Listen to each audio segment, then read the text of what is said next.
Look around your kitchen.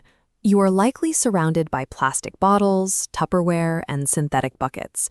We rely almost entirely on industrial manufacturing to hold the water we drink and the food we eat. But long before we learned to mold plastic or fire clay, the Earth had already engineered a flawless container, one that grows directly from the soil and safely returns to it. This is the Lagenaria siceraria vine. As it matures, the plant dehydrates, and its outer skin rapidly hardens into a shell as tough as wood. When the process is complete, you are left with a lightweight dried shell. It is a natural, watertight bottle produced entirely through biological growth. Unlike modern synthetics that clog landfills for centuries, this gourd provides a durable seal for years, and then quietly biodegrades back into the ecosystem that created it. That tough, buoyant shell gave the gourd an incredible evolutionary advantage. It could float in corrosive salt water for months without the seeds inside dying. Carried by prehistoric currents, seeds drifted across the Atlantic from West Africa to the Americas, thriving in both worlds long before human migration connected them. As early humans moved along these coasts, they found these vessels and integrated them into their survival kits. Once the internal pulp was cleared, the shell provided a ready-made geometry for storage, allowing nomadic groups to transport water and grain over distances that were previously impossible.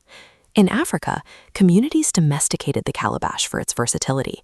It became a multi-purpose tool that could be cut and shaped to fit almost any physical need. The shell's strength allows it to handle intense weight-bearing tasks. Women use wide-cut calabashes to milk cattle, or to securely balance heavy loads of goods and water on their heads in the heat of the marketplace. In traditional markets, the gourd provides a physical standard. Specific shell sizes are used as an exact 1-liter measurement, while thicker cuts serve as heavy-duty bowls for pounding starches like fufu.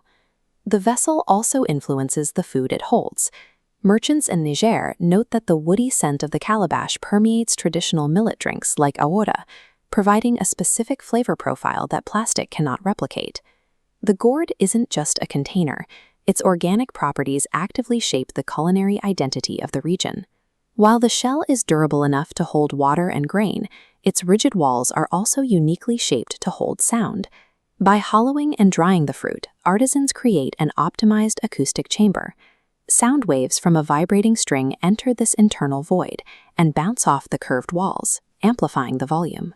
This acoustic architecture is the engine behind the West African kora. A large, studded half-gourd forms the lute harp's resonant body, generating deep, booming notes. The gourds act as external amplifiers for percussion. Beneath the balafon marimba's wooden slats, calibrated calabashes are hung to catch and project every strike.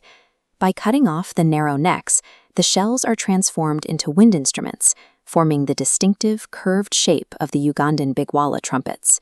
This simple, dried vine provides the physical resonance for an entire continent's musical heritage. Because the calabash touches survival, commerce, and art, it has become central to the spiritual life of traditional communities. Guinean guardian of traditions Husinatu Diallo explains that the gourd's round, unbroken form represents unity and a direct connection to the ancestors. It is present in a community's most significant moments. It holds items for marriage rituals, carries water for religious ablutions, and washes bodies of the dead. A single object follows the arc of a life, present from a child's first drink to a family's final mourning. Despite its historical importance, urban centers are rapidly abandoning this ancestral vessel. Local markets are being overwhelmed by stacks of cheap, mass-produced synthetic rubber and plastic imported from abroad, which are quickly displacing traditional vendors. Guardians of the tradition are struggling to keep the calabash relevant, as an aggressively marketed plastic economy prioritizes disposable convenience. The calabash represents a durable life cycle that returns to the soil, while modern plastic consumption relies on a cycle of rapid use and permanent pollution. Replacing the gourd with plastic doesn't just change the material of the bucket, it retires a tool that coordinated agricultural work, music, and ceremony for thousands of years.